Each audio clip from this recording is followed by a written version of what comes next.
نحمده ونستعينه ونستغفره ونؤمن به ونتوكل عليه ونعوذ بالله من شرور أنفسنا ومن سيئات أعمالنا من يهده الله فلا مضل له ومن يضلل فلا هادي له ونشهد أن لا إله إلا الله وحده لا شريك له ونشهد أن محمدا عبده ورسوله صلی اللہ تعالی علیہ وعلی آلہ واصحابہ وبارک وسلم تسلیما کثیرا کثیرا اما بعد فاعوذ باللہ من الشیطان الرجیم بسم اللہ الرحمن الرحیم۔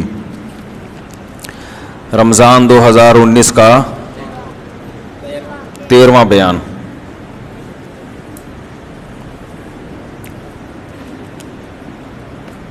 کل ہم نے سورہ ہود میں نوح علیہ السلام کا واقعہ تفصیل سے پڑھا تھا۔ نوح علیہ السلام کا جو واقعہ ہے اسے مکمل کرنے کے بعد اللہ تعالیٰ نے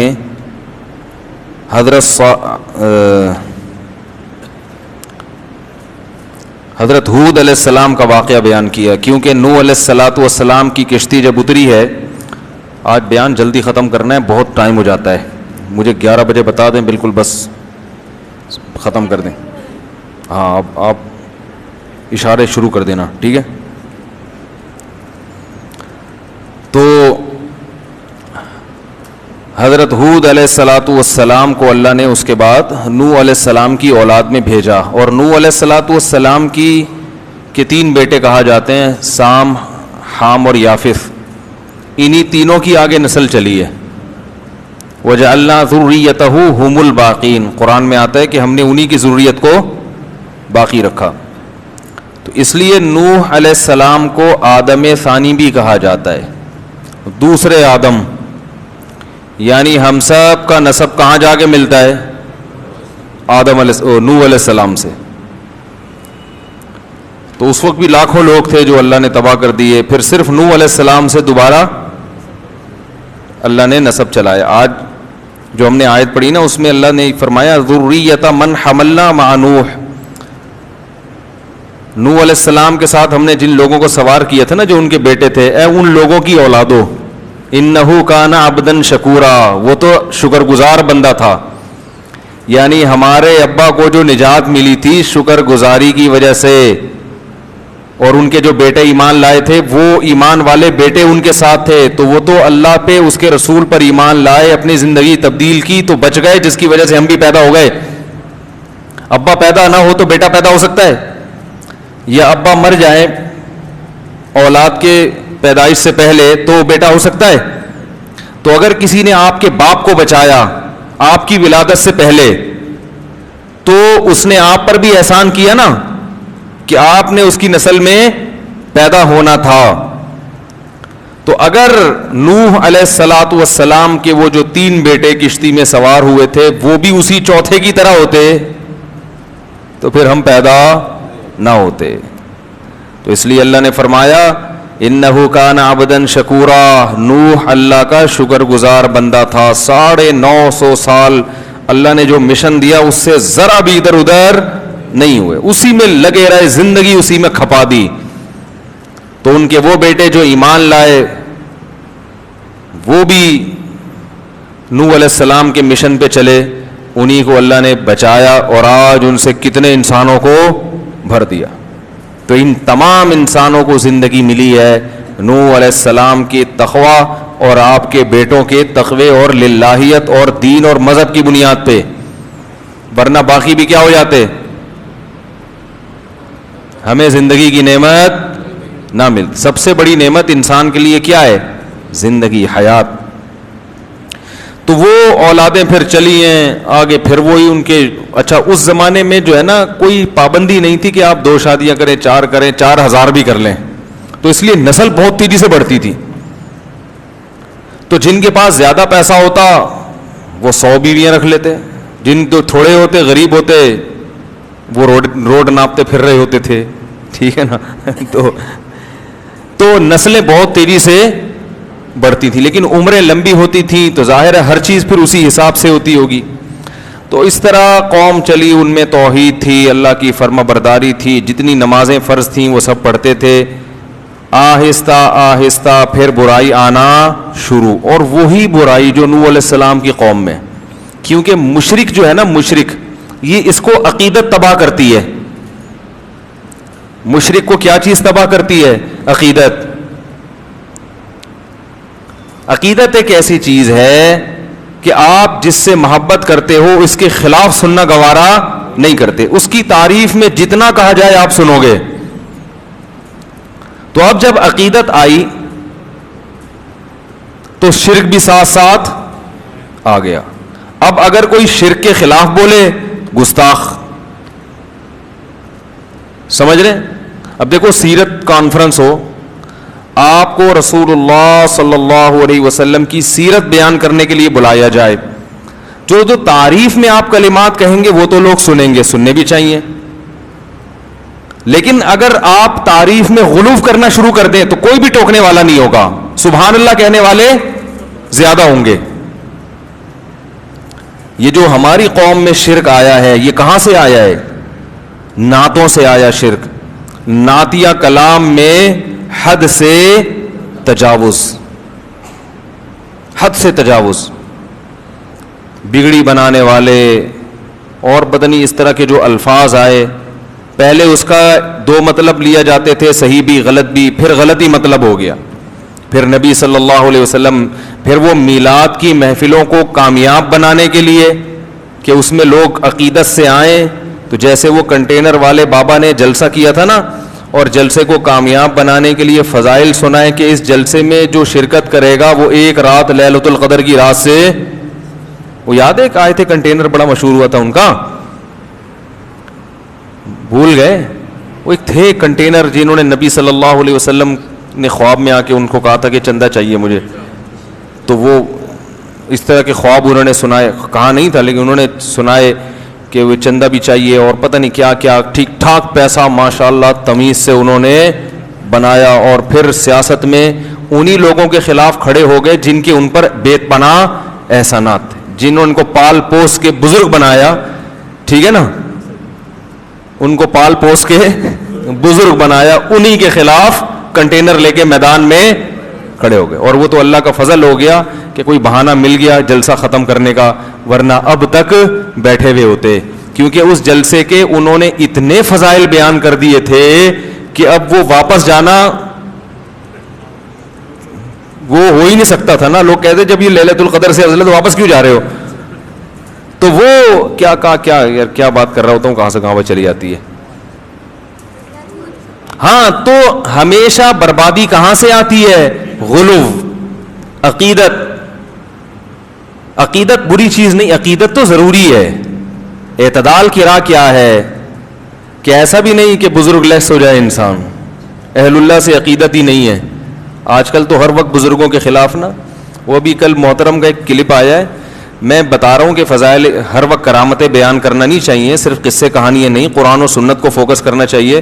تو وہ سارا انہوں نے اپنے کھاتے میں ڈال لیا کہ دیکھو میرے بیانات کا اثر ہے کہ تبدیلی آ رہی ہے. تو یہ خوش فہمی ہے. یہ کیا ہے؟ یہ تو ہم 20 سال سے کہہ رہے ہیں, ہمارے پرانے ریکارڈنگ بیان تو اٹھا کے دیکھو. وہ میں نے اسی طرح وہ قبر کا جو مسئلہ تھا کہ نبی کے جسد اطہر سے جو مٹی ٹچ ہوتی ہے وہ عرش سے افضل ہے یا نہیں, میں نے کہا چونکہ یہ اسلام کے بنیادی عقائد میں سے نہیں ہے تو اس لیے المحنت علی المفنت کے اس جزئیے سے اگر کوئی متفق نہیں ہوتا تو کچھ بھی نہیں ہے. اور میں نے کہا مجھے بھی اس بارے میں شرح صدر نہیں ہے, لہذا میں بھی خاموش ہوں. تو یہ بھی انہوں نے اپنے کھاتے میں ڈال دیا کہ میرے بیان کی وجہ سے مفتی صاحب نے رجوع کیا ہے, اور لیبل کیا لگایا؟ مفتی صاحب کا رجوع. اور دلیل یہ دی ہے کہ میں نے پہلے ایک بیان میں یہ کہا کہ المحنت علی المفنت میں لکھے ہوئے سارے عقیدے درست ہیں, اور پھر میں کہہ رہا ہوں کہ کچھ عقیدوں میں کیا ہے؟ اختلاف ہے. تو یاد رکھو, اگر آپ کسی کی بات کو بلا وجہ غلط لے کے جاؤ تو غلط لے جا سکتے ہو, تھوڑی سی سینس استعمال کرو تو آپ کو پھر ہر شخص کی بات کو نیگیٹو لے جانے کی ضرورت نہیں پڑے گی. میں نے ایک بیان میں اس کی بھی وضاحت کی ہے, لیکن وہ بیان ان لوگوں نے چلایا نہیں ہے, وہ پتہ نہیں کدھر غائب کر دیا انہوں نے. میں نے جو بس یہ بات کر کے پھر ہم اپنے اصل موضوع کی طرف آتے ہیں. جب بات چلی پڑی ہے تو مکمل نہیں کی ہے نا, پھر وہ آدھی بات آتی ہے مارکیٹ میں. میں نے جو یہ کہا نا کہ محنت علی المفنت کے سارے عقیدے صحیح ہیں، اس کا مطلب یہ کہ کوئی بھی عقیدہ اہل سنت والجماعت کے خلاف نہیں ہے، لیکن اس سے بعض عقیدوں سے اختلاف کرنا بھی جائز ہے، اور اس کی دلیل میں ایک بیان میں بہت ڈیٹیل سے دے چکا ہوں، وہ میں خلاصہ بیان کر دیتا ہوں. وہ یہ کہ جیسے عقائد میں بعض عقیدے ایسے ہیں کہ جن میں اختلاف رائے کی گنجائش نہیں ہے، ایمان اور کفر، گمراہی اور ہدایت کا لیکن کچھ جب بہت باریکیوں میں جائیں گے تو کچھ عقیدے ایسے ہیں جن کے بارے میں ہمیں شریعت نے وضاحت سے نہیں بتایا، اس میں دونوں رائے درست ہوتی ہیں، یہ والی رائے رکھ لو تو بھی ٹھیک ہے، وہ والی رائے رکھ لو تو بھی ٹھیک ہے. تو اس کو میں نے درست اس اعتبار سے کہا کہ اس میں کوئی عقیدہ قرآن و سنت کے منافی نہیں ہے، اور اس اعتبار سے اس سے اختلاف کرنے کی بھی گنجائش دی کہ کچھ عقیدے ایسے ہیں جن میں قرآن و سنت نے وضاحت نہیں کی مگر اس میں دو رائے ہو سکتی ہیں، تو ڈیٹیل میں نہیں بیان کیا. تو جیسے فروعی مسائل میں ہوتا ہے نا، مجتہدین کا اختلاف ہوتا ہے، ہم کہتے ہیں دونوں ٹھیک ہیں، حالانکہ فالو ایک کو کرتے ہو آپ. ہم شافعی کی نمازوں کو بھی درست کہتے ہیں، حالانکہ فالو ہم کس کو کرتے ہیں؟ امام حنیفہ کی جو تحقیق ہے، لیکن نمازوں کو ہم درست شوافی کی بھی کہتے ہیں. تو اس طرح عقیدے میں بھی ایسا ہے کہ کچھ عقیدے ایسے ہیں جن کو شریعت نے بہت زیادہ وضاحت سے بیان نہیں کیا، اس میں بہت ڈیپ میں جب آپ جائیں گے تو دو رائے ہو سکتی ہیں. تو اسی لیے المحنت علی المفنت جن علماء نے لکھی ان کو خود ہی اعتراف تھا کہ اگر اس کی بعض جزیات سے کوئی اختلاف کرتا ہے تو وہ اہل سنت سے خارج نہیں ہے. یقین نہ آئے نا تو کسی بھی بڑے دارالعلوم سے فتویٰ لے لیں، جامعۃ الرشید سے، دارالعلوم کرنگی سے، بنوری ٹاؤن سے فتویٰ لے لیں کہ المحنت المفنت کی بعض جزیات سے، بعض سب سے نہیں، اگر کوئی اختلاف کرتا ہے اس کو بھی درست مانتا ہے مگر وہ کہتے ہیں میری رائے اس کے برخلاف ہے، میرا رجحان دوسری طرف ہے، تو کیا وہ اہل سنت سے خارج ہے؟ تو تمام مدارس فتویٰ دیں گے کہ وہ اہل سنت سے خارج نہیں ہے. تو انجینئر کا کہنا یہ ہے کہ یہ گویا یہ مدرسے بھی اس کی تحقیق سننے کے بعد رجوع کر رہے ہیں، ٹھیک ہے نا. تو میں نے وہ موقف بیان کیا اپنا جو صرف میرا نہیں ہے، ان تمام مدارس کا ہے. تو میں اس لیے کہہ رہا ہوں ہم جو بھی حق بات کریں گے نا یہ کس کے کھاتے میں؟ تو یہ تکبر ہے، یہ خود پسندی ہے کہ آپ بہت زیادہ کیا ہو رہے ہیں، چوڑے ہو رہے ہیں. یعنی اب آپ ہم کو سکھا رہے ہیں کہ ہمیں ممبر پہ مولانا طارق جمیل صاحب کو آپ سکھا رہے ہیں کہ انہوں نے کیا بولنا ہے. انہوں نے بھی کوئی اسی قسم کی بات کی. تو کیا کہہ رہا تھا میں یار، کدھر چلا گیا؟ رمضان تو تمیز سے گزارنے دو یار، کیا اختلاف. اور یہ تو عقیدت کیا کرتی ہے انسان میں؟ غلو. تو اعتدال کیا ہے؟ ایسا بھی نہ ہو کہ عقیدت لیس، کوئی بزرگی نہیں ہے، سب بزرگوں کے کرتوت بھی خراب، لہذا بزرگ بھی کیا ہیں؟ خراب ہیں. تو بزرگ ہر زمانے میں ہول سیل کے حساب سے موجود رہیں گے، لیکن بزرگوں کی حیثیت کو ان کے مقام سے زیادہ بڑھانا یہ کس کا طریقہ ہے؟ عیسائیوں کا، یہود و نصارہ کا، کہ ویلیو کو حد سے زیادہ بڑھا دیا. تو جتنی امتیں گمراہ ہوئی ہیں وہ اہل اللہ کی تنقید سے نہیں، تنقید سے گمراہ ہونے والے تھوڑے لوگ ہوتے ہیں. بڑے پیمانے پر جو قومیں گمراہ ہوتی ہیں وہ گمراہ ہوتی ہیں عقیدت میں غلو سے. عیسائیت تباہ ہو گئی حضرت عیسیٰ کی شان میں غلو کرنے سے. تو حضرت ہود علیہ الصلوۃ والسلام کی جو قوم تھی، قوم عاد، اس میں بھی یہی شرک آیا، بزرگوں کی مورتیاں بنا کر ان کو پوجنا شروع. اچھے لوگوں نے یقیناً سمجھایا ہوگا کہ بھئی تم تو وہی کام کر رہے ہو جو کون کرتے تھے؟ نوح علیہ السلام. تو انہوں نے کوئی عذر تراش لیا ہوگا کہ وہ تو یوں کرتے تھے، ہم تو یوں نہیں کر رہے، ان کی تو یہ نیت تھی، ہماری تو یہ. گھما پھرا کے پتھر کی چیز کے سامنے جھکتے کیوں؟ تمہارا کیا لگتا ہے؟ عقل کی بات ہے یا نہیں؟ وہ کہتے تھے بھئی یہ اللہ کی ایک نشانی ہے، تو اللہ نے ان کو اختیارات دے دی ہیں. تو اللہ بار بار کہتے ہیں کہ کیا دلیل ہے کہ میں نے ان کو اختیارات دیے ہیں؟ یہ تو تم نے اپنے ہاتھوں سے بنائے، کیا دلیل ہے؟ دلیل کسی کے پاس کچھ نہیں ہوتی. تو اللہ تعالیٰ فرماتے ہیں وَإِلَىٰ عَادٍ أَخَاهُمْ هُودًا، ہم نے قوم عاد کی طرف ہود علیہ السلام کو بھیجا. اور یہ قوم عاد بڑے زبردست قد والے لوگ تھے، ظاہر ہے قد اس زمانے کے ویسے ہی لمبے ہوتے تھے، کھجور کے تنوں جیسے ان کے قد ہوا کرتے تھے.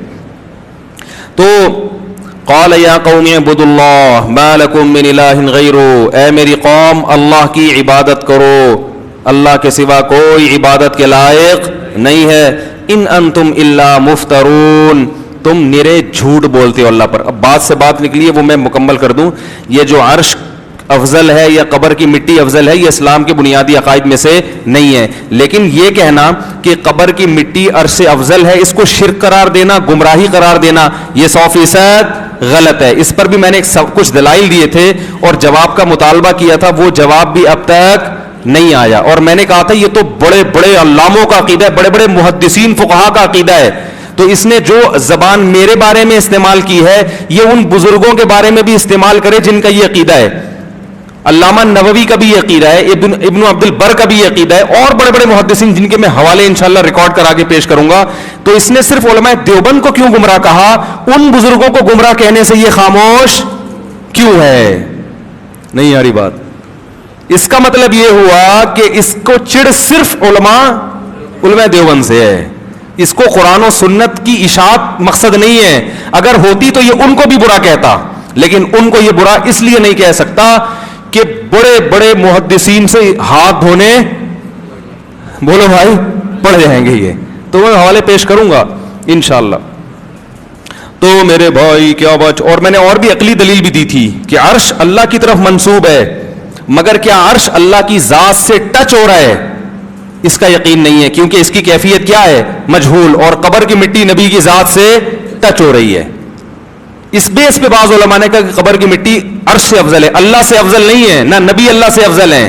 مٹی کی بات ہو رہی ہے کیونکہ وہ اس کی کیفیت معلوم ہے اور عرش کی کیفیت ہمیں معلوم نہیں ہے. اگر کوئی کہتا ہے معاذ اللہ کہ عرش نبی اللہ سے ٹچ ہو رہا ہے, تو یہ پھر آپ کیفیت بیان کر رہے ہیں, اور متشابہات میں کیفیت بیان کرنا جائز نہیں ہے, کیونکہ اللہ کی ذات عقل سے ماورا ہے.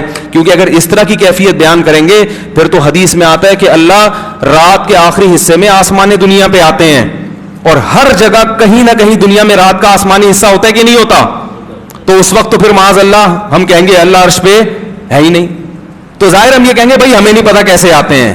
تو جیسے ہمیں یہ نہیں پتا کہ کیسے آتے ہیں, ایسے ہمیں یہ بھی نہیں پتا کہ عرش پر کیسے ہیں, جبکہ نبی کا قبر میں پتا ہے کہ کیسے ہیں. تو اس کی کیفیت معلوم ہے, وہ یقینی ٹچ ہو رہا ہے, جبکہ عرش پر اللہ کی ذات یقیناً ہے, کما هو لائق بشانہ, لیکن کیسے ہے ہمیں اس کا علم نہیں ہے. تو عرش کی اللہ کی طرف اس ٹائپ کی نسبت نہیں ہے جیسی نسبت قبر میں نبی کی طرف, مٹی کی نبی کی طرف ہے. اگر یہ ثابت ہو جائے کہ عرش اللہ کی ذات سے مس ہو رہا ہے, پھر یہ عقیدہ رکھنا کہ قبر کی مٹی افضل ہے, پھر یہ کفری عقیدہ ہے. نہیں آ رہی بات سمجھ میں؟ آپ پہلے یہ ثابت کریں کہ عرش اللہ کی ذات سے مس ہو رہا ہے. یہ مس ہونا اگر ہم مان لیں تو پھر ہم یقیناً یہ قول کریں گے کہ عرش مٹی سے کیا ہے, افضل ہے, کیونکہ مٹی نبی کی ذات سے اور عرش اللہ کی ذات سے ٹچ ہو رہا ہے, تو ظاہر ہے اس کی نسبت اللہ کی طرف, تو وہ افضل ہوا. لیکن یہ اصل پوائنٹ کی بات کیا کرتے ہیں یہ لوگ, پی جاتے ہیں. پھر بھی میں کہتا ہوں کوئی عقیدہ رکھتا ہے کہ عرش افضل ہے تو بھی ٹھیک ہے, کوئی عقیدہ رکھتا ہے مٹی افضل ہے تو بھی ٹھیک ہے. یہ کوئی اتنا بڑا عقیدہ, اور کوئی کچھ بھی عقیدہ نہیں رکھتا, جیسے کہ اصل تو یہی ہے کہ کچھ بھی نہ رکھو اس بارے میں, خاموشی بہتر ہے. یہ وہ چیزیں ہیں ہی نہیں جن کے بارے میں قیامت میں ہم سے سوال ہوگا. باقی علماء دیوبند نے بیان کیوں کیا اس کو, وہ میں نے بتا دیا ایک بیان میں, ان کا عذر بھی بتا دیا میں نے.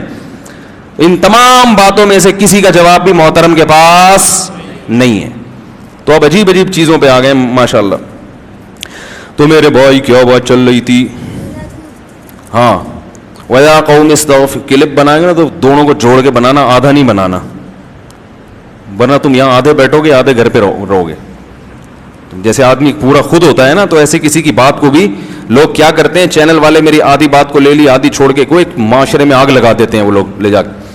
تو ہود علیہ السلام نے قوم کو کہا, تو آپ لوگ نہیں پڑے ان چکروں میں, یہ تو اس نے پھیلا دیا تو جواب دینا پڑا. ورنہ میں نے کبھی ممبر پہ بیان کیا کہ مٹی افضل ہے یا عرش افضل ہے؟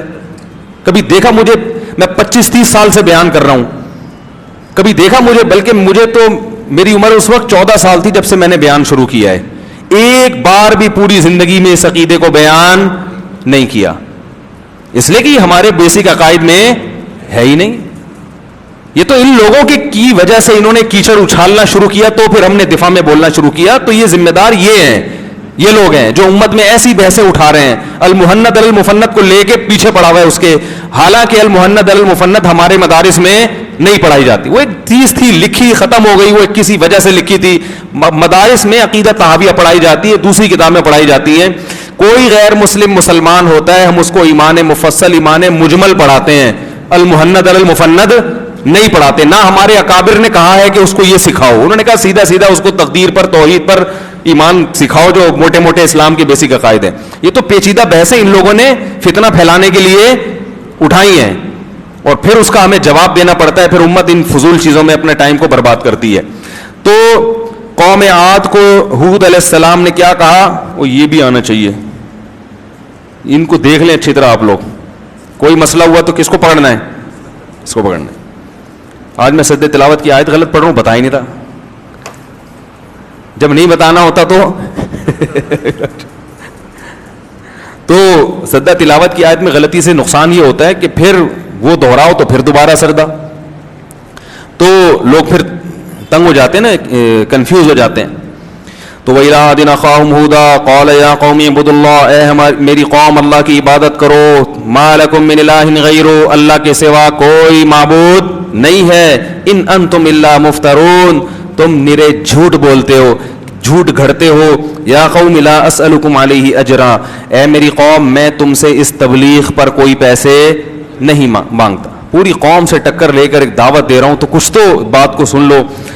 ان اجری الا علی الذی فطرنی, میری اجرت اس ذات پر ہے جس نے مجھے پیدا کیا. افلا تعقلون, عقل سے کام کیوں نہیں لیتے. دیکھو کیسی صاف دعوت ہے پیغمبروں کی, کوئی کنفیوژن نہیں, بالکل صاف ستھری سی دعوت جو فطرت کو اپیل کرتی ہے.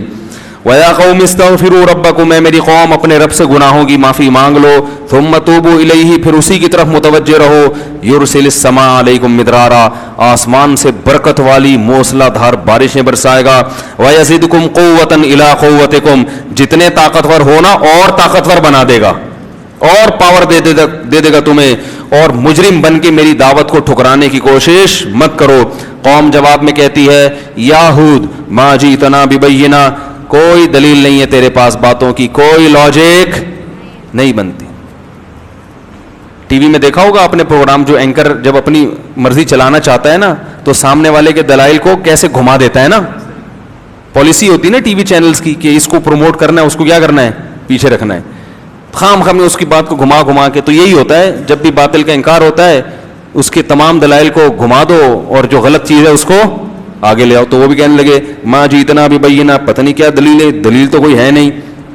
وما نحن بتارک آلہتنا عن قولک, ہم اپنے خداؤں کو تیرے کہنے سے نہیں چھوڑ سکتے.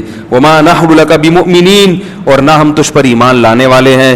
ان نقول الا تراک بعض آلہتنا بسوء, اصل میں تو ہمارے بتوں کے خلاف بولتا رہتا ہے تو ان بتوں نے تجھے کچھ کر دیا ہے. یعنی پوری قوم ایک طرف جا رہی ہے, تو خام خامے پوری قوم سے کیا کر رہا ہے, ٹکر لے کے اپنی زندگی خراب کر رہا ہے معاذ اللہ. تو یہ ان بتوں کی بد دعا لگ گئی ہے تجھے. یہ کیا ہو گیا ہے, جیسے میں عاملوں کے خلاف بولتا رہتا ہوں نا, بولتا رہتا ہوں تو کوئی بھی اگر ایسا مسئلہ کرتے ہیں کسی عامل نے کچھ کر دیا ہوگا, حالانکہ میرے ساتھ اللہ کا فضل ہے, مسئلے ویسے بھی نہیں ہوتے. اللہ کا بڑا فضل ہے, اللہ نے بڑی ستاری کا معاملہ بھی کیا ہوا ہے اور غفاری کا معاملہ بھی ایسا لگتا ہے کہ کیا ہوا ہے. سارے کام اللہ کا فضل ہے. پریشانیاں تو ہر ایک کو آتی ہیں. تو میں کہتا ہوں یہ جن, جو چار جن بھیج دیں یار, 10 لاکھ جنات ہیں, 18 لاکھ جلا دیے, 25 لاکھ یہ کر دیے, تو ایک آدھ ہماری طرف بھیج کے ہم کو اٹھوا لیں یار. تو انہوں نے کیا کہا کہ یہ ہمارے بتوں کے خلاف بولتا رہتا ہے. اب آپ یہ نہیں کہ میں عاملوں کو بتوں سے ملا رہا ہوں, اتنے برے نہیں ہوتے کہ بت پرست نہیں ہوتے وہ, مگر سیدھے بھی نہیں ہوتے, اتنے اچھے بھی نہیں ہوتے جتنے نظر آ رہے ہوتے ہیں. ان نقول الا تراک بعض آلہتنا بسوء, تھنکنگ وہی ہے, وہم, شاید کسی نے کچھ کر دیا ہو, شاید کسی نے کچھ کر دیا ہو, تھنکنگ وہی ہے. تو وہ بھی کہنے شاید بتوں کے نے کچھ کر دیا ہو. قال انی اشہد اللہ, جب انہوں نے تانا دیا نا بتوں نے کچھ کیا ہے, تو ہود علیہ السلام نے کہا میں اللہ کو بھی گواہ بناتا ہوں, واشہدوا, اور تم بھی گواہ رہو, انی بریء مما تشرکون, ان بتوں سے میں بری ہوں, میں ان سے بالکل ڈرتا نہیں ہوں. یہ پتھر کے ہیں, ککھ بھی نہیں کر سکتے. کیونکہ انسان ایسے موقع پہ ڈر جاتا ہے نا کہ یار ان بتوں نے کچھ کر دیا, تو سوچتے ہیں یار کہ کر ہی تو نہیں دیا. جیسے آپ عامل کے پاس جاؤ, اچھے بھلے ٹھیک ٹھاک, وہ بولے گا جن, آدمی کو وہم ہوتا ہے کہ یار کچھ ہے تو نہیں, کہیں تو نہیں بھی ہوتا, بیمار تو ہو جاتا ہے. من دونہی، میں اللہ کے سوا ان سب سے بری ہوں. فکیدونی جمیعاً، تم سب مل کے انتر منتر پڑھو، جھاڑ پھونک چڑیل بھوت جن جو تم میرے سے، ان بتوں کو بھی ملا لو اور ان مل کے میرے خلاف کیا کرو، تدبیر کرو. انی توکلت علی اللہ ربی و ربکم، میں اعتماد کرتا ہوں اللہ پر جو میرا بھی رب ہے اور تمہارا بھی رب ہے. وما من دابۃ الا هو آخذ بناصیتها ان ربی علی صراط مستقیم. فإن تولوا، اب بھی میری بات سے اگر اعراض کرتے ہو، فقد ابلغتکم ما ارسلت به الیکم، اللہ کا پیغام میں نے تم تک پہنچا دیا ہے. ربی قوما غیرکم، میرا رب تمہیں ہلاک کر کے دوسری قوم پیدا کر دے گا. ولا تضرونہ شیئا، اور تم اس رب کا کچھ بھی بگاڑ نہیں سکتے. قرآن کہتا ہے وَلَمَّا جَاءَ أَمْرُنَا، جب ہمارا حکم آیا. دوسرے مقام پہ اللہ نے اس کی تفصیل بیان کی ہے کیسے عذاب آیا. فَلَمَّا رَأَوْهُ عَارِضًا مُسْتَقْبِلَ أَوْدِيَتِهِمْ، بادلوں کو دیکھا انہوں نے اپنی بستی کی طرف آتے ہوئے تو فوراً وہ کہنے لگے هَذَا عَارِضٌ مُمْطِرُنَا، یہ بادل ہے جو ہمیں پر برسے گا. پیغمبر نے کہا نا نا نا، یہ وہ عذاب ہے جس کا تم انتظار کر رہے تھے. تدمر کل شیء بامر ربها، ایسا طوفان آنے والا ہے جو رب کے حکم سے ہر چیز کو اکھاڑ کر پھینک دے گا. سورہ حاقہ میں اللہ نے اس عذاب کی تفصیل بیان کی. کذبت، کیا الحاقۃ ما الحاقۃ وما ادراک ما الحاقہ. کذبت ثمود وعاد بالقاریہ فاما ثمود فاہلکوا بالطاغیہ واما عاد فاہلکوا بریح صرصر عاتیہ. سرکش ہوا، یہ ایک آواز ہوتی ہے نا جس ہوا میں اس کو سرسر کہا جاتا ہے، ہوں کر کے آواز نہیں آ رہی تو خطرناک آواز، ایسی آواز والی ہوا عاتیہ جو سرکش. دیکھو ہوا کیسے سرکش ہوگی، ہوا کا مطلب جو بے لگام ہوا ہو، جو قابو میں نہ آ رہی ہو، جو کسی کی سننے کے لیے تیار نہ ہو، ایسی خطرناک ہوا. سخرها علیہم 7 لیال، 7 راتیں وہ ہوا چلی ہے. و8 ایام، اور 8 دن، 7 راتیں اور 8 دن اتنی تیز ہوا چلی ہے. 7 لیال و8 ایام حسوما فطر القوم فیہا سرعا. اے مخاطب، اگر تو 8ویں دن اس قوم کو دیکھتا ایسا لگتا بڑے بڑے پہلوان ہیں جو پچھاڑ کر گرائے گئے ہیں. ہواؤں نے ان کو اچھال اچھال کر زمین پہ پٹخا تھا. جیسے رنگ میں پہلوان ہوتا ہے نا، اس کو پچھاڑنا پڑتا ہے، گرتا نہیں ہے. تو اللہ نے ان کی طاقت اور قوت اور ان کے قد کو بھی بیان کیا اس منظر میں کہ ایسے لگ رہا تھا پہلوانوں کو زمین پہ پچھاڑ کر گرایا گیا ہے. فطر القوم فیہا سرعا کأنہم اعجاز نخل خاویہ، جیسے کھجور کے تنے الٹے پڑے ہوئے ہوتے ہیں نا، یہ کیفیت تھی. فہل تری لہم من باقیہ، اللہ ہم سے پوچھتے ہیں بتاؤ ایک بھی ان میں باقی چھوڑا تیرے رب نے؟ کوئی نظر آتا ہے ان کا نام و نشان، ان کی اولادوں میں کوئی نظر آتا ہے؟ یہ 2 قومیں تھی طاقتور، قوم ثمود اور قوم عاد. قوم عاد کے بعد قوم ثمود آئی، یہ بھی بڑے طاقتور تھے. تو یہ تو کہتے تھے من اشد منا قوہ، ہم سے زیادہ طاقتور دنیا میں کون ہے، ہم سے زیادہ طاقتور کون ہے. یہ تو فخر سے کہا کرتے تھے ہم تو بہت اونچے قد کے لوگ ہیں. تو ان دونوں قوموں کو اللہ نے ایک کو آواز سے ہلاک کیا، طاغیہ، زوردار آواز تھی جس سے قوم ثمود کے کلیجے پھٹ گئے، فرشتے نے چیخ ماری. اور اس قوم عاد کو کس سے ہلاک کیا؟ ہوا سے. علماء نے اس میں حکمت بیان کی ہے کہ بھائی کسی قوم کو اللہ پانی میں غرق کر رہا ہے، کسی کو زلزلے سے تباہ کر رہا ہے، کسی پہ پتھروں کی بارش ہو رہی ہے، تو ان کو ہوا اور آواز سے کیوں؟ اس کی وجہ یہ بیان کی کہ ان کا دعویٰ تھا ہم بہت پاورفل ہیں، طاقتور ہیں. آواز کے ذریعے مرنا آسان نہیں ہے، بہت زوردار بھی دھماکہ ہوتا ہے تو زیادہ زیادہ کان کا پردہ پھٹ جائے گا نا، انسان تو ہلاک نہیں ہوتا اس سے. لیکن اللہ نے اپنے عذاب سے بتا دیا کہ تم تو میرے فرشتے کی آواز بھی برداشت نہیں کر سکتے، تو ہم تو تمہیں آواز سے مار دیں. اس کائنات میں ایسی ایسی آوازیں ہیں کہ اگر اللہ ان پہ کنٹرول نہ کرے تو وہ آوازوں سے انسانوں کے کلیجے پھٹ جائیں. اور ہوا بھی بہت ہلکی چیز ہے. تو اللہ نے بتایا تم تو اتنے طاقتور نا جیسے کھجور کے تنوں جیسے، تمہیں تو میری ہوائیں، ہوا کو میں بے لگام کر دوں نا اسی زمین کی، کوئی آسمان سے الگ سے ہوا نہیں بھیجی. اسی زمین کی جو ہوائیں ہیں جو مختلف علاقوں میں گھوم رہی ہیں, جن کا دباؤ کا ایک سسٹم ہے, ایک جگہ دباؤ بڑھتا ہے تو دوسری جگہ وہ جو ہے نا پھیل جاتا ہے, ایسا سسٹم. تو اگر ہم صرف ہوائیں تمہارے اوپر چھوڑ دیں اور اس کو بے لگام کر دیں, یہ ہوا ہی تمہیں تباہ و برباد کرنے کے لیے کافی ہے. تو اللہ کہہ رہا ہے اس نے ہواؤں نے ان کی قوم کو بھی گرایا زمین پہ اور ان کے مکانات محلات کو کھنڈرات میں تبدیل کر دیا. تدمر کل شیء بامر ربها, رب کے حکم سے ہر چیز کو توڑ پھوڑ کر رکھ دیا اس نے. ایسی خطرناک ہوا اللہ نے قوم عاد پر بھیجی. اللہ فرماتے ہیں وَلَمَّا جَاءَ أَمْرُنَا, جب ہمارا حکم آ گیا, اور جو دوسرے مقام پہ بیان کیا, نَجَّيْنَا هُودًا, ہم نے ہود علیہ السلام کو بھی بچایا, وَالَّذِينَ آمَنُوا مَعَهُ بِرَحْمَةٍ مِنَّا, اور جو ان کے ساتھ ایمان لائے تھے خاص اپنی رحمت سے ہم نے ان کو بھی بچا لیا. وَنَجَّيْنَاهُمْ مِنْ عَذَابٍ غَلِيظٍ, اور بہت برے عذاب سے ہم نے ان سب کو بچا لیا. پھر آگے اللہ کہتے ہیں وَتِلْكَ عَادٌ, دیکھو یہ تھی قوم عاد. تلکا عربی میں ہاتھ سے اشارے کے وقت کہا جاتا ہے. گویا اللہ قوم عاد ہمارے سامنے لا کے اس کی طاقت اور اس کے ڈائلاگ وہ سب چیزیں ہمارے سامنے لا کر ہاتھ سے گویا اشارہ کر کے یہ بتا رہے ہیں کہ گویا یہ قوم ابھی تمہارے سامنے ہے, یہ طاقت ہے اس کی, اور یہ کھجور کے تنوں کی طرح اوندھے پڑے ہوئے ہیں. اب اللہ گویا اپنے ہاتھ سے اشارہ کریں وَتِلْكَ عَادٌ, دیکھو یہ ہے قوم عاد. جہدوا بآیات ربہم, انہوں نے اپنے رب کی نشانیوں کا انکار کیا. رب کی نشانیاں کیا ہیں؟ کھانا پینا, یہ زمین کائنات میں درجنوں چیزیں جو ہمیں اللہ تک پہنچاتی ہیں, ان تمام چیزوں میں صرف اپنے فائدے کی چیزوں کو تو فوکس کیا. کھانے سے مطلب, پہننے سے مطلب, پینے سے مطلب, ان چیزوں میں اللہ کا جو جلوہ نظر آ رہا ہے, اللہ کے جو احسانات نظر آ رہے ہیں, اس سے کوئی سروکار نہیں ہے. قرآن اللہ کی نشانیاں بیان کرتا ہے اللہ تک پہنچانے کے لیے. سائنٹسٹ اللہ کی نشانیاں بیان کرتا ہے ان نشانیوں کو حاصل کرنے کے لیے. اللہ تک پہنچنا اس کا ہدف نہیں ہوتا. قرآن دودھ کو بیان کرتا ہے کہ دیکھو ہم نے سوکھے چارے سے دودھ پیدا کیا, اس میں نشانی ہے. کیا مطلب؟ جس رب نے اس جانور کو بنایا وہ انسان پر مہربان ہے, اس سے محبت کرو.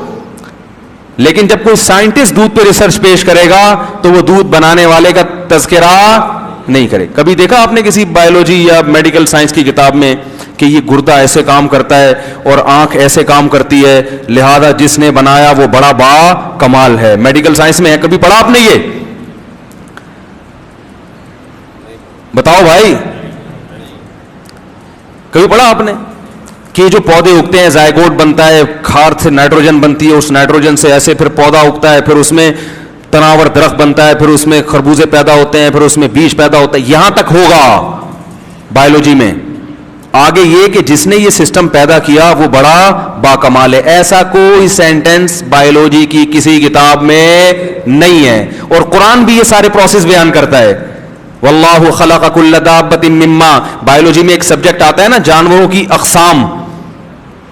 جانوروں کو بہت ساری, وہ ہم لوگ پڑھتے تھے فائلم نیماٹوڈا آرتھروپوڈا, پتہ نہیں کیا کیا تھا وہ, اب تو بھول گئے. وہ ہوتا ہے نا فائلم نیماٹوڈا آرتھروپوڈا, اور کیا ہے وہ بہت سارے ایسے اوڈا پوڈا کر کے آتے تھے, تو ابھی ہم نے رٹا لگا, اب تو بھول گئے. تو یہ تقسیم, دودھ پلانے والے جانور, بغیر دودھ پلانے والے, رینگنے والے, چلنے والے, یہ ساری ایک تقسیم قرآن نے بھی بیان کی ہے. واللہ خلق کل دابۃ مما, اللہ نے ہر جانور کو پانی سے پیدا کیا. یہ بحث ہوتی ہے نا سائنس میں کہ مریخ پر پانی ہوگا تو زندگی بھی ہوگی, کہتے ہیں نا اگر پانی نہیں ہے تو زندگی نہیں ہے. اس پہ بڑی تحقیق ہو رہی ہے. تو اللہ فرماتے ہیں ہم نے ہر جاندار کو کس سے پیدا کیا؟ پانی سے. پانی ہوگا تو زندگی, جہاں پانی نہیں ہے وہاں زندگی نہیں ہے. یہ سائنسی حقیقت قرآن نے بیان کی. فَمِنْهُمْ مَن يَمْشِي عَلَى بَطْنِهِ, اب قرآن ان کو ڈیوائڈ کر رہا ہے. ان میں کچھ ایسے ہیں جو پیٹ کے بل چلتے ہیں. وَمِنْهُمْ مَن يَمْشِي عَلَى رِجْلَيْن, کچھ ایسے ہیں جو دو پاؤں پہ چلتے ہیں. وَمِنْهُمْ مَن يَمْشِي عَلَى أَرْبَعٍ, کچھ ایسے جو چار ٹانگوں پہ چلتے ہیں. تو یہ اللہ اشارہ کر رہے ہیں. کچھ ایسے جو 6-6 8-8 ٹانگیں ہوتی ہیں نا ان کی. یخلق ما یشاء, اب سائنس یہاں پر آ کر ڈیوائڈ کر کے بتائے گی اتنی قسمیں ہیں بس, لیکن آگے اللہ اپنا تعارف کرواتا ہے. یخلق ما یشاء, جس طرح چاہتا ہے پیدا کر دیتا ہے, جس طرح چاہتا ہے پیدا کر دیتا ہے. 2 ٹانگوں پہ چلانے والے بھی پیدا کر دیے, 4 پہ بھی, 6 پہ بھی. وہ 6 کو میں کیکڑا دیکھا ہے, 6 7 8 10 ٹانگیں. آنکھیں دیکھو, کسی جانور کو اندھا بنا دیا اس نے, وہ بھی اڑ رہا ہے, وہ بھی زمین میں بڑے آرام سے زندگی گزار رہا ہے. اور کسی جانور کو 2 آنکھیں دے دی اور کسی کو 100 آنکھیں دے دی. مچھر کے سر میں 100 آنکھیں ہوتی ہیں. کیسے مختلف, جو چاہا جب چاہا جیسا چاہا بنا دیا. تو بایولوجی میں آپ تبھی اسکول پڑھنے والے اللہ سے محبت نہیں کرتے, کیونکہ وہ اس لحاظ سے سائنس کو پڑھتے ہی نہیں ہیں. سائنٹسٹ نہ صرف یہ کہ اللہ سے محبت نہیں کرتے, بہت سے تو اللہ کے وجود سے منکر ہو جاتے ہیں, انکار کر دیتے ہیں. تو یہ قرآن ہے جو انٹروڈکشن کرواتا ہے کہ یہ تمام چیزیں اللہ نے اللہ کے انٹروڈکشن کے لیے پیدا کی ہیں, ان میں پڑھ کے اللہ سے غافل مت ہو جانا. تو یہی بات اللہ نے بیان کی. وَتِلْكَ عَادٌ, یہ قوم عاد تھی. جَحَدُوا بِآيَاتِ رَبِّهِمْ, رب کی آیات دن رات انہوں نے دیکھی مگر ان آیات کا انکار. حالانکہ انکار تو نہیں, وہ تو مانتے تھے کہ یہ چیزیں ہیں. انکار کا مطلب کیا ہے؟ ان چیزوں کے ذریعے رب تک پہنچنے کی کوشش نہیں کی. دودھ بھی پی رہے ہیں, شہد بھی کھا رہے ہیں, گندم بھی کھا رہے ہیں, خربوزے بھی کھا رہے ہیں, یہاں تک تو اللہ کی نعمتیں سمجھ میں آتی ہیں. آگے ان نعمتوں کا شکر کیا ہے, اس کی ذمہ داری کیا ہے, اسے سوچنے کے لیے ٹائم نہیں ہے. تو اللہ نے قوم عاد کی طرف اشارہ کیا. وَتِلْكَ عَادٌ, یہ ہے قوم عاد. جَحَدُوا بِآيَاتِ رَبِّهِمْ, انہوں نے رب کی آیات کی انکار کیا. وَعَصَوْا رُسُلَهُ, پیغمبروں کی نافرمانی کی. وَاتَّبَعُوا أَمْرَ كُلِّ جَبَّارٍ عَنِيدٍ, یہ بہت اہم حصہ ہے اس آیت کا. اور اپنی قوم کے جو وڈیرے بڑے سرکش لوگ تھے نا, جن کے پاس دولت یا حکومت تھی, ان کو فالو کیا پیغمبر کی دعوت کو چھوڑ کر. آپ کسی بھی سیاسی تنظیم میں ہو, ہم منع نہیں کرتے, لیکن اس تنظیم کو خوش کرنے میں, وہاں سے سیٹیں لینے میں یا وہاں اپنا مقام بنانے میں مذہب کی مخالفت, بولو بھائی, نہیں کرو. یہ سب ختم ہو جائے گا یہیں پہ, سب یہیں رہ جائے گا. علاقے کے ایس ایچ او سے بنا کے رکھو, مگر دین کی مخالفت, بولو بھائی, کسی بڑے سے ایسا تعلق پیدا کرنا کہ اس کی وجہ سے آپ اللہ سے تعلقات خراب ہونا شروع ہو جائیں, یہ چیز انسان کو جہنم کی آگ کی طرف لے کر جاتی ہے. فرعون کے بارے میں قرآن نے کیا کہا؟ یقدم قومہ یوم القیامہ فاوردہم النار, کہ اپنی قوم کو لے کر آئے گا اور جہنم کی آگ میں پھینکوا دے گا ان کو. کیونکہ قوم نے موسیٰ علیہ السلام کو دیکھا کمزور ہیں, ان کو فالو نہیں کیا.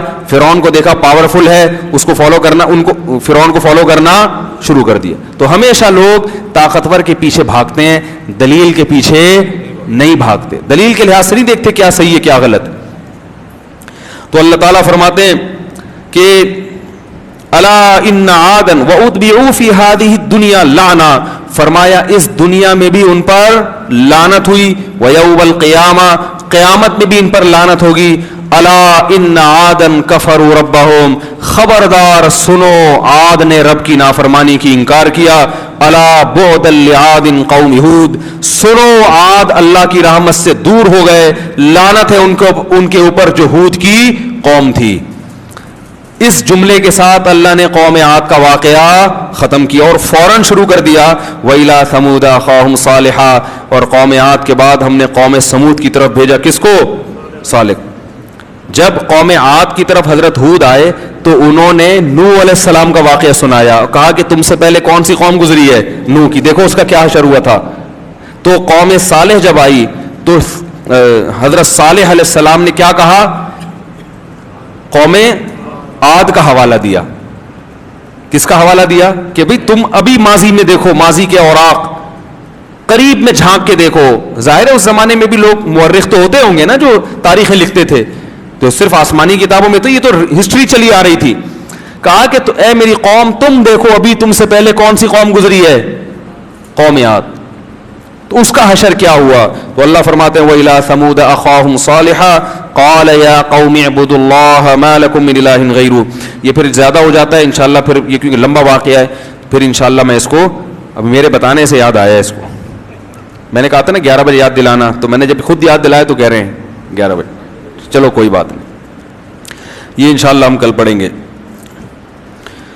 مفتی صاحب ایک وظیفہ بتایا جاتا ہے جو حضور نے حضرت فاطمہ کو بتایا تھا، جس میں وتر کی نماز پڑھ کر بیٹھے بیٹھے 2 سجدے کرنے ہیں. پہلے سجدے میں 5 دفعہ سبوح قدوس. نہیں ہے بھائی، یہ کہیں ثابت نہیں ہے.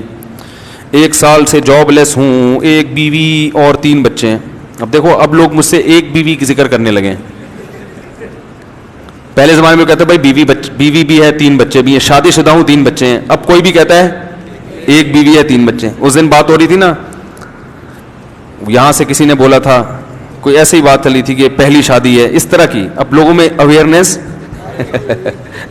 اوپر خواتین کوئی پتراؤ نہ کر دیں. ہاں بھائی، کیا میں میزان بینک میں نوکری کر سکتا ہوں یا وقتی طور پر سودی بینک میں جاب نہیں کر سکتے، میزان بینک میں کر سکتے ہیں.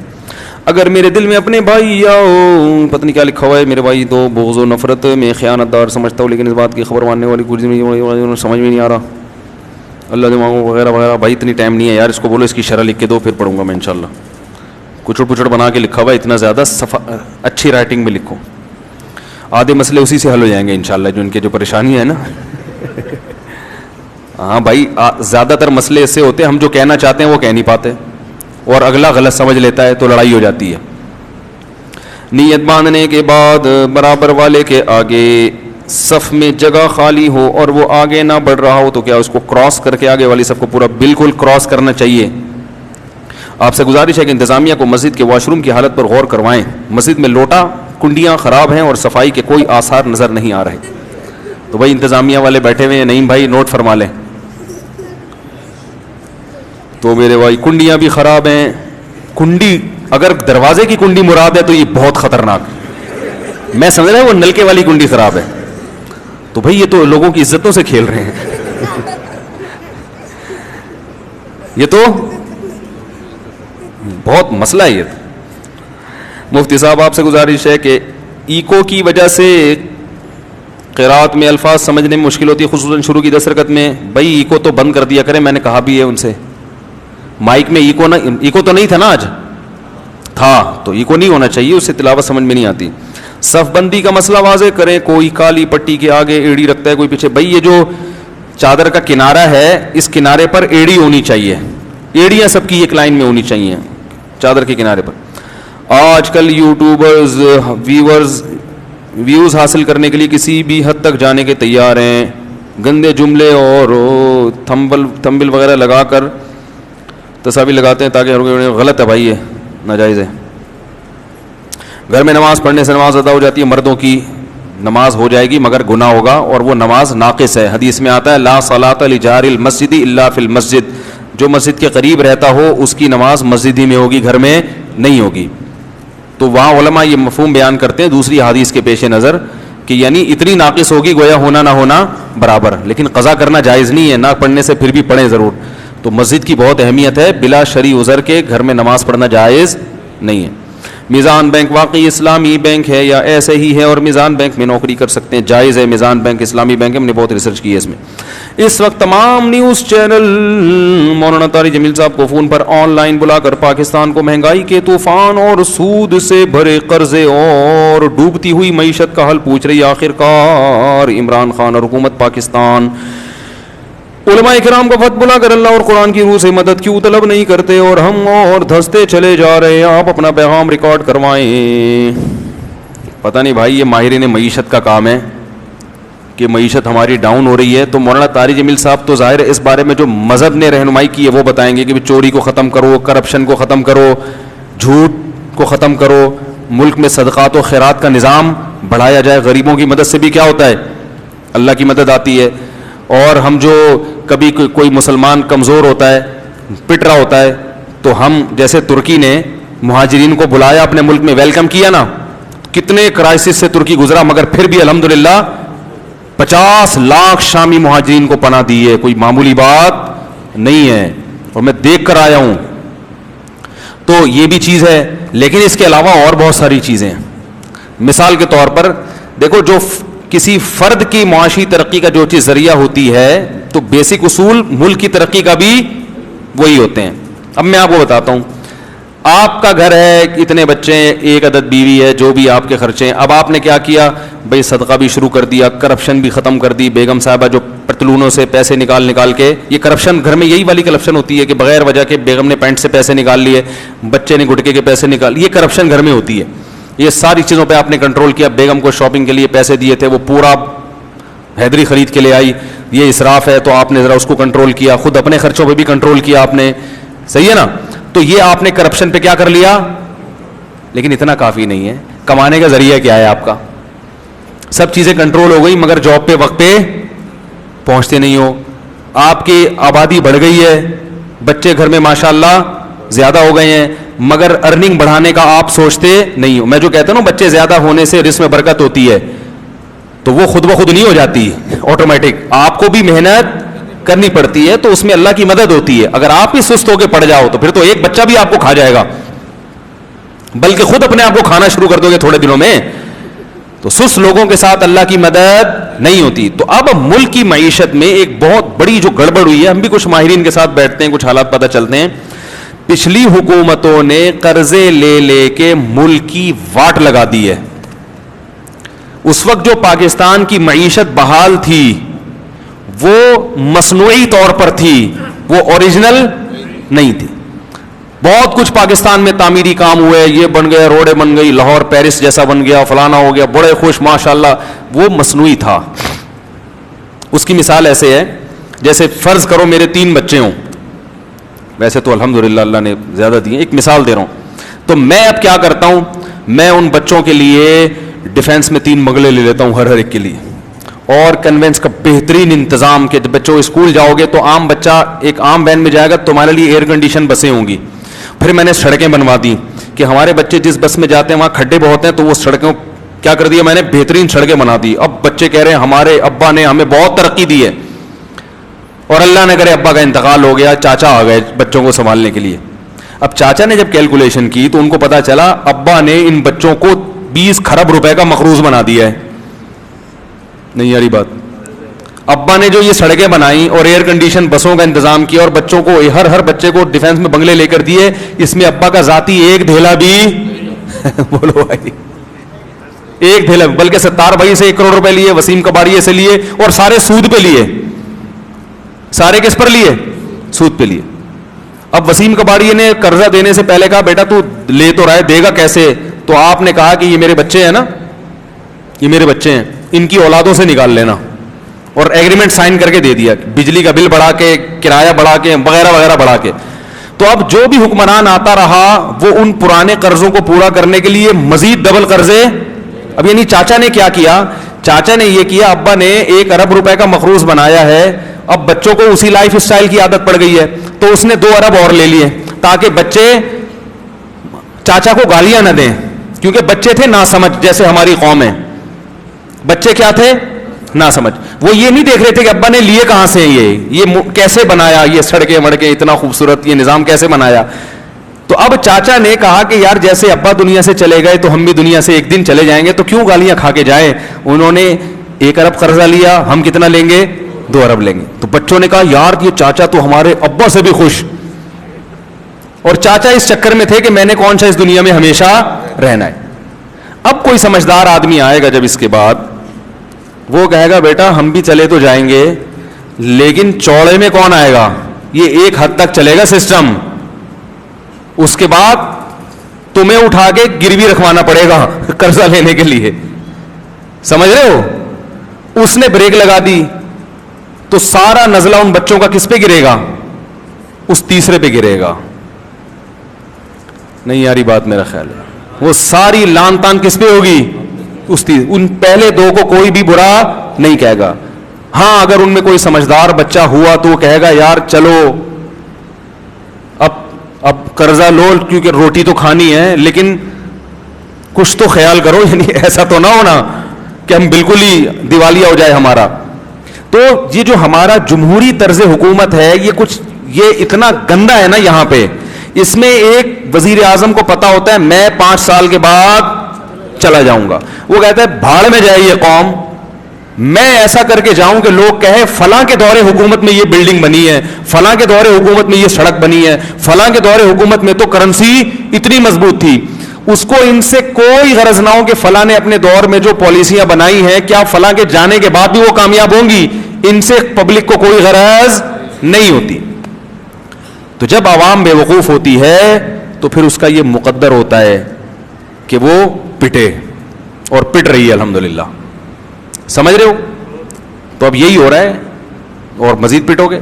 بلکہ اس طرز حکومت میں یہ ہوتا ہے کہ کام ایک کرتا ہے, وہ بیچارہ اپنے 5 سال میں وہ پروجیکٹ مکمل نہیں کر سکا تھا, تو اگلا آ کے صرف آخری اینٹ رکھتا ہے اور ساری وہ اپنے کھاتے میں ڈال دیتا ہے بس ہونے, حالانکہ اس نے کبھی ملک کے لیے خدمت نہیں کی ہوتی. پرانے والے نے خدمت کی ہوتی ہے, اس کا ٹائم چونکہ پورا ہو چکا ہوتا ہے, اس کے دور کے پروجیکٹ ہوتے ہیں, اگلا آ کے جو اس نے بجٹ پاس کیا تھا اس میں سے 90% کھا کے صرف 10% لگا کے تکمیل کر لیتا ہے. تو قوم کس کو مبارکباد دیتی ہے؟ کراچی میں یہی ہوا ہے, پروجیکٹ کسی ایک نے شروع کیا, تکمیل دوسرے نے کی, اور بہت کھا کے تکمیل کی, تو پبلک نے دوسرے کو کہا کہ ماشاءاللہ کتنا اچھا بنا دیا, پرانے والے کو کوئی گھاس ڈالنے کے لیے تیار. تو یہ بڑا عجیب نظام ہے بھائی, یہ بہت ہی گندا نظام ہے جو ہمارے اوپر مسلط ہو گیا ہے. اس میں کوئی پتہ ہی نہیں ہے کون کس کا ذمہ دار ہے, تو بس اللہ سے دعا ہی مانگا کرو, اور اس کا کوئی حل نہیں, اور کوئی حل نہیں. ہاں جب اللہ آپ کو صدر بنا دے تو پھر کچھ مشورے لینا ہم سے, ٹھیک ہے؟ تو میں خود نہیں دوں گا, کسی ماہرین کو بلاؤں گا جو کچھ ان سے آپ کو انشاءاللہ مشورے لے کے دوں گا. اچھا میرے بھائی, میرا 1 جون کو سالانہ امتحان ہے اور 26 مئی کے اعتکاف شروع ہے, اور کیا میں اعتکاف میں بیٹھ کر امتحان دینے جا سکتی ہوں؟ اچھا یہ تو سکتی ہیں, خاتون نہیں ہے. دیکھو اعتکاف میں ایک یہ بھی صورت ہو سکتی ہے کہ آپ پہلے سے کچھ وقت مستثنا کر لیں, یہ بھی جائز ہے, کیونکہ اعتکاف بھی ایک منت کی طرح ہے, نظر کی طرح ہے, تو اس میں کچھ چیزوں کو پہلے سے خارج کیا جا سکتا ہے. مثلا آپ اعتکاف میں بیٹھے, سنت تو یہی ہے کہ 10 دن پورے تمیز سے اس میں تیاری کریں, تو وہیں بیٹھ کر اعتکاف کے کمرے میں یا مسجد میں تیاری کریں, اس میں امتحان کی تیاری کر سکتے ہیں, نکل نہیں سکتے. لیکن اگر آپ نے پہلے سے یہ نیت کر لی کہ یہ والا ٹائم میرا اعتکاف سے خارج, جیسے کسی خاتون نے یہ پوچھا ہے, تو وہ یہ کہہ لے کہ میں اعتکاف میں بیٹھوں گی مگر پیپر والا دن اس اعتکاف سے مستثنا ہے, میں پیپر دینے جاؤں گی. تو اگر اعتکاف سے پہلے سے ہی یہ نیت کر لی تو پھر پیپر دینے جانے سے اعتکاف نہیں ٹوٹے گا, مگر سنت اعتکاف کا ثواب تھوڑا سا کیا ہو جائے گا, کم ہو جائے گا, لیکن اس سے اعتکاف ٹوٹے گا نہیں. تو some thing is better than nothing. امتحان کی وجہ سے اعتکاف کو بالکل چھوڑ دینا اس سے بہتر ہے کہ آپ کچھ وقت کو مستثنا کر کے اعتکاف میں بیٹھ جائیں, تاکہ فضیلت, کیونکہ تو اب اگلے سال آئے گا نا یہ اعتکاف, تو یہ ایک سہولت ہے, ایک خصوصی پیکیج ہے. اچھا میرے بھائی, اگر میں 1 جون کو نفلی اعتکاف کرنا چاہوں 5 دن کا, تو کیا کر سکتے؟ نفلی اعتکاف تو جب چاہیں جتنا چاہیں کر لیں, اصل تو سنت اعتکاف ہے, وہ تو ابھی بھی کر لیں آپ بیٹھے بیٹھے 1 گھنٹے کا اعتکاف. اگر میں کسی غریب کو میں نے زکوٰۃ دی, بعد میں معلوم ہوا کہ وہ سید ہے, تو ہماری زکوٰۃ معتبر ہوگی؟ سید کو زکوٰۃ دینا جائز نہیں ہے, لیکن دینے کے بعد پتہ چلا کہ سید ہے تو پھر ادا ہو جاتی ہے. اکتوبر 2018 میں ایک فلیٹ میری ملکیت میں آئی لکھا ہوا ہے بھائی, آیا ہوتا ہے, اور اب میں نے اس کو کرائے پر لگایا ہوا ہے, اور اگر نیت ہو کہ اس فلیٹ کو فروخت کر کے گھر یا زمین رہنے کی نیت, جب میں سمجھ جاتا ہوں اس لیے میں سوال حذف کر دیتا ہوں, وہ اس لیے کہ جواب میں ہی سوال سمجھ میں آ جائے گا آپ کے انشاءاللہ, ٹائم بچ جاتا ہے نا اس سے. ان کا کہنا یہ ہے کہ فلیٹ خریدا تھا کرائے پر دینے کے لیے, مگر اب بیچنے کا ارادہ ہو گیا, تو زکوٰۃ واجب ہے؟ تو واجب نہیں ہے. زکوٰۃ اس فلیٹ پر واجب ہوگی جو خریدتے وقت بیچنے کی نیت ہو, وہ کاروباری فلیٹ کہلاتا ہے. اب اس کے کرائے پر تو واجب ہے, لیکن فلیٹ پر زکوٰۃ واجب نہیں ہے. کافی ہے. چلیں جی, سبحانک اللہم و بحمدک، نشہد ان لا الہ الا انت